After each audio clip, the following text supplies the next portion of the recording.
Okay, so we are looking at week 2 of eccentric block. This is a power day, so we're going to be working with a 5-second eccentric high squat.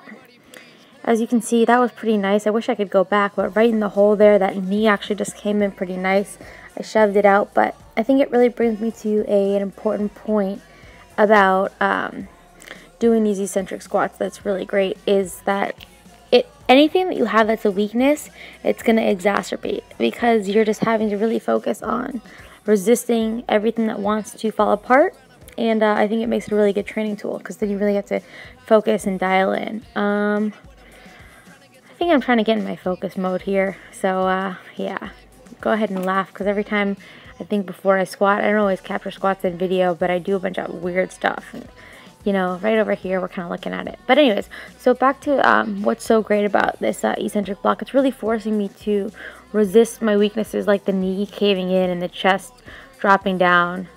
And I'm also really having to work on exploding after that muscle is really fatigued, trying to lower that weight with a really slow eccentric. So I'm liking this right now. It's rough. I could barely walk, and it's a blast. But I will say it's really interesting if you notice my upright position compared to a max effort day last week, and that's a big testament to, like I talked about before, how big of a difference the high versus low bar can make, especially with someone like myself who has a long femur and a really short waist.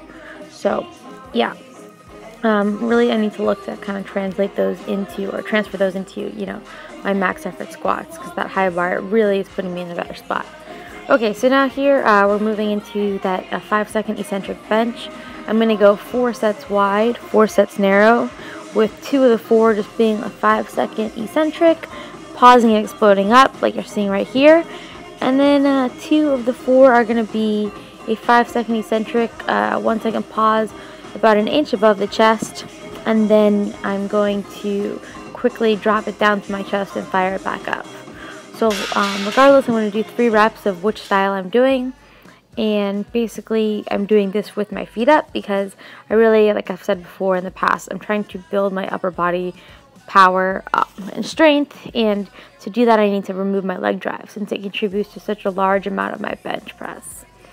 So the weight I'm working with here, it's not too bad. It's like 80 pounds, a little bit around, I think maybe 60%, 60% of my 1 rep max, something like that. But yeah, so really just focusing on trying to explode it up. As you can see, by the time I get to the 3rd rep, it's kind of terrible. Yeah, so that's kind of the purpose here. I will say, though, that this exercise, geez, I mean, my back is so sore, my upper back today. And I didn't train back other than, you know, indirectly through benching and indirectly through deadlifting. But gosh, I mean, go figure, right? You're just working your back. I know a lot of people say, oh, it's just bench. What does it have to do with your back? Well, I'm telling you, my chest isn't sore.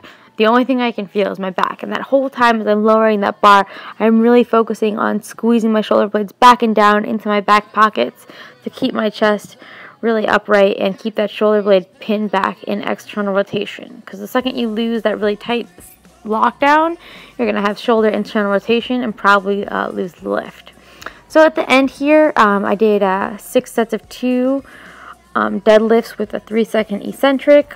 Half of them were sumo style, half of them were conventional, and you're just watching the sumo because the sumo is what looks absolutely terrible. I really need to drop my hips a little bit lower so I can, you know, keep the shoulder blades back and down and my chest up. I will say, though, after doing eccentric squats, it's kind of hard as the soreness is like setting in to then try to get sets in sumo. Also, I'm pulling against a Monster Mini Band.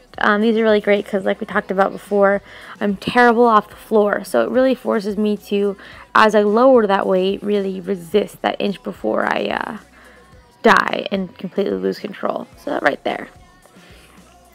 So yeah, so I'm really liking these as well, because it's really kind of targeting that weakness that I have. And if you like the music, then I'm really happy you do in the background. If you don't, you know, it is what it is.